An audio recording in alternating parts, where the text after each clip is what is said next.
Today, we're going to take on a posture of peace by ministering to peace himself. Hi, I'm Lindsay van Zyl. Posture is a podcast that serves as a short, audible fist bump to remind you that God is in everything. Together, we're going to be emboldened to take a daily posture of perfect peace. Psalm chapter 91, verses 1 and 2 says this: He who dwells in the secret place of the Most High will abide under the shadow of the Almighty. I will say of the Lord, He is my refuge and my fortress, my God in whom I trust. All this week, we have been focusing on God being our victorious warrior king. We serve a God who has never lost a battle, and we, his people, are warriors who carry his victory into our everyday lives. And as I was reading Psalm 91, I was reminded that every warrior needs a fortress.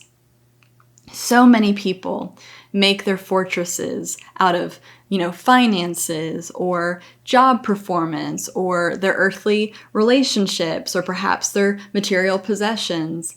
And yet we, God's people, have been invited to make him our secure fortress, which is good news, especially in a time right now where all those other fortresses are crumbling. We remain in a fortress that is always standing.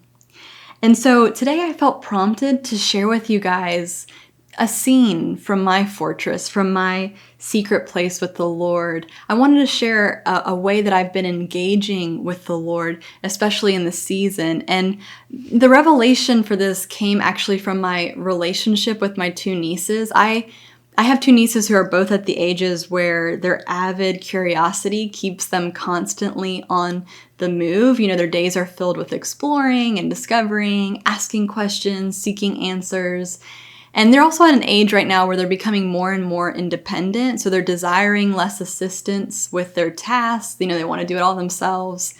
Yet every once in a while, they will walk away from their activities and come sit on my lap and just lean back on me to rest. And these precious moments are a balm to my soul. They come with no agenda. It's just a few minutes to come rest on Aunt Lynn's and take a break from all the living that's still to be done. Have you ever experienced this wonder before, maybe with your own kids or nieces or nephews? Perhaps you've experienced it when your significant other, rests their head on your shoulder, or maybe when a friend has grabbed your hand in a need of quiet reassurance. And this may sound silly, but I know my fellow pet lovers will understand.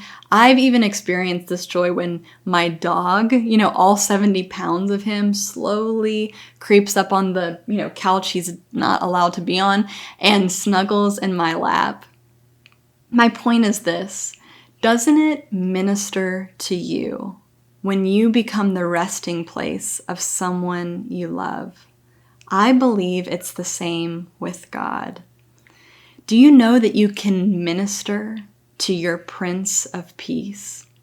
Seasons and circumstances in life often affect how we interact with peace. When we find ourselves in a low season, in a valley season, we want to be ministered to by peace. We want our worries washed away. We want the dust to quickly settle. We want the cause of all of our anxieties to just cease.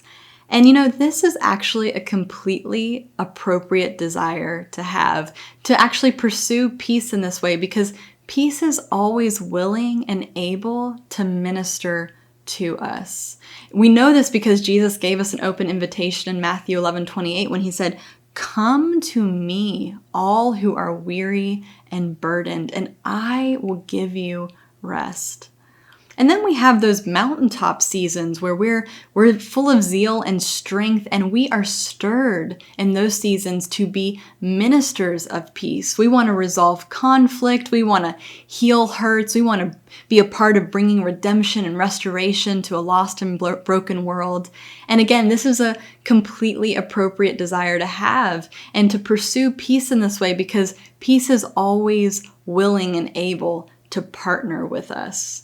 Romans 10:15 says, "How beautiful are the feet of those who preach the gospel of peace, who bring glad tidings of good things."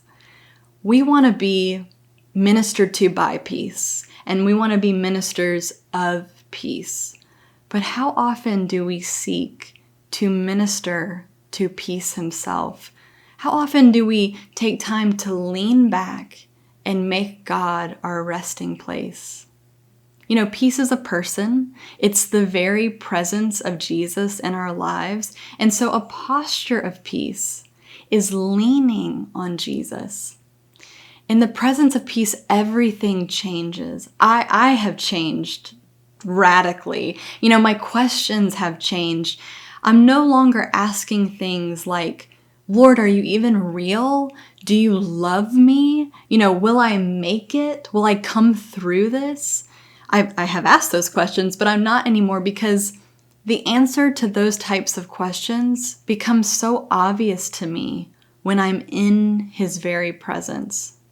Instead, when I'm in the secret place with him, I'm asking things like, "Lord, who do you want to be for me in this circumstance? Lord, share your secret with me. What amazingly good thing are you turning out of this situation? Lord, how can I partner with you in this crisis so that you get the most glory out of it?" It is hard to stay afraid when he shares his view with you. It's being with him, being in that secret place where trust is forged so thick that only peace can get in. So today, let's spend time not getting to know more about Jesus, but getting to know him more. Let's take the time to minister to our Prince of Peace by leaning back and resting on him. The promise of perfect peace is found in Isaiah 26:3, and in Hebrew it is shalom, shalom, meaning complete wholeness, nothing missing, nothing broken. This is who you are in Jesus. Let's declare this together. Today, I am kept in perfect peace. With my whole heart, I trust the Lord. I am strong, I am victorious, I am whole.